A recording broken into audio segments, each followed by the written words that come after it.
Hello everyone, and welcome to our lecture on graphic novels. First of all, when we think about graphic novels, we have to understand that it is a broad term that is centered around much controversy.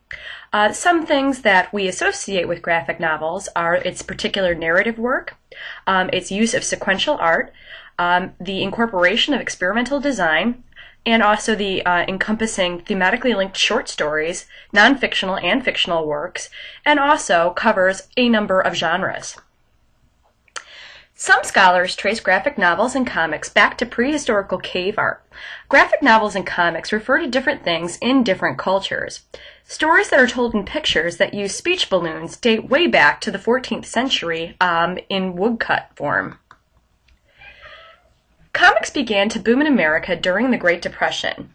Superman changed the genre of comic books forever, first appearing in newspapers in 1939 and later on the radio in 1940. Superheroes such as Superman, Batman, Wonder Woman, and Captain America fought their way through World War II and can be seen as symbols of American cultural dominance. Graphic novels, as termed, began to appear in the mid to late 1970s in America. There are some key differences between graphic novels and comic books. Comic books are often thought of as simple-minded, unappealing, improper, and often crude. Children usually buy them in private, and they do not last long. They are often thrown away after being read. They may be fun, but they are not necessarily seen as art. Readers are invited to consume them rather than reflect upon them. Comic books are often distinguished between classic or proper novels and picture books because they are seen as being only concerned with the story itself.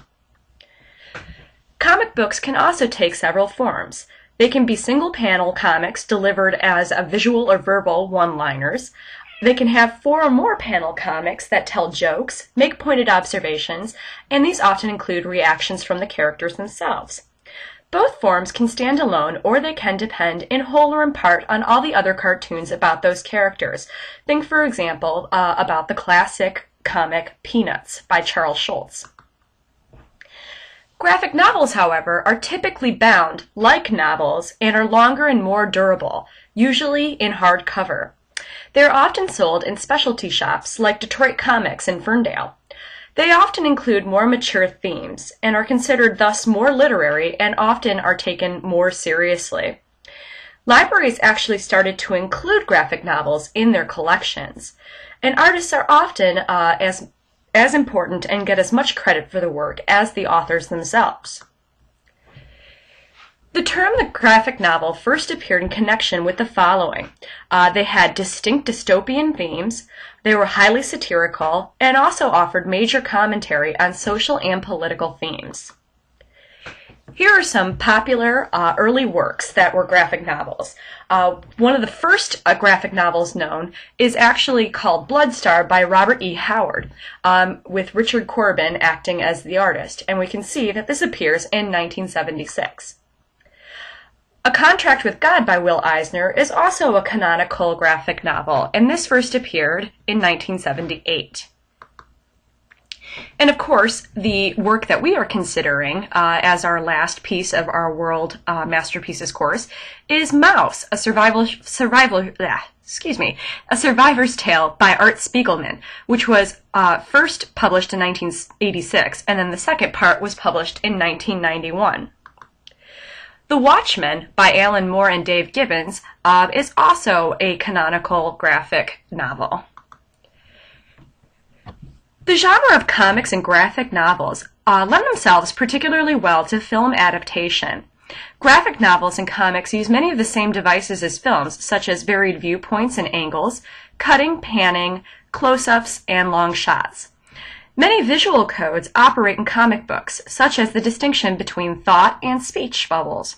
Methods of verbal emphasis, such as size, boldness, and of course the formality of lettering, and movement lines. Subtle visual codes, such as action development from frame to frame, gaps between frames also become important, and characters can burst through the frames. They are certainly products of the time periods in which they are produced and are deceptive in their quote-unquote simplicity. Did you know that many of your favorite television shows and movies were graphic novels?